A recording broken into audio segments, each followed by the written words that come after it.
चलिए NCERT exemplar से cell के कुछ क्वेश्चंस आपके लिए रिकॉर्ड कर दे रहा हूँ। इसमें ये क्वेश्चन तो बहुत इजी है बेटा, आप जानते ही हैं। Name the two organelles in a plant cell that contain their own genetic material and ribosome. अपना जेनेटिक मटेरियल भी होता है, राइबोसोम भी होता है। आप कहोगे यस सर आता है, एक माइटोकॉन्ड्रिया होता है और एक प्लास्टिड होता है सर, बढ़िया बात है।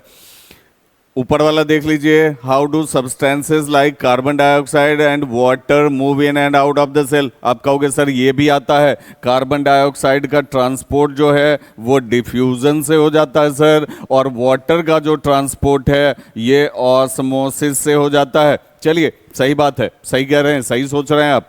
लेकिन बेटा यही क्वेश्चन, ये CO2 और H2O वाला ट्रांसपोर्ट वाला, अगर 3 मार्क में आ जाए आपके पेपर में, तब आप क्या करोगे?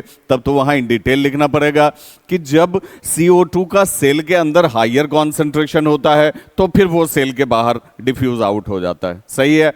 सॉल्वेंट या वाटर, जब बाहर कॉन्सेंट्रेशन ज्यादा है तब उसका एंडोस्मोसिस हो जाता है, वो सेल के अंदर आ जाता है। ठीक है। और सेल के अंदर अगर हायर कॉन्सेंट्रेशन है, बाहर निकालना है, तो फिर एक्सोस्मोसिस हो जाता है बेटा। ठीक है। लेकिन एक बात और यहां लिखना बहुत ज्यादा जरूरी हो जाता है कि अगर उसी वाटर का, उसी सॉल्वेंट का सेल के अंदर ही एक जगह से दूसरे जगह ट्रांसपोर्ट होता है तो फिर उसको ऑस्मोसिस कंसीडर नहीं किया जाता बेटा, उसको डिफ्यूजन ही कंसीडर किया जाता है। तो इस तरह से ये सारी बातें लिख करके आप पेपर में फुल मार्क्स ऑब्टेन कर सकते हो इन क्वेश्चंस के लिए। ओके बेटा।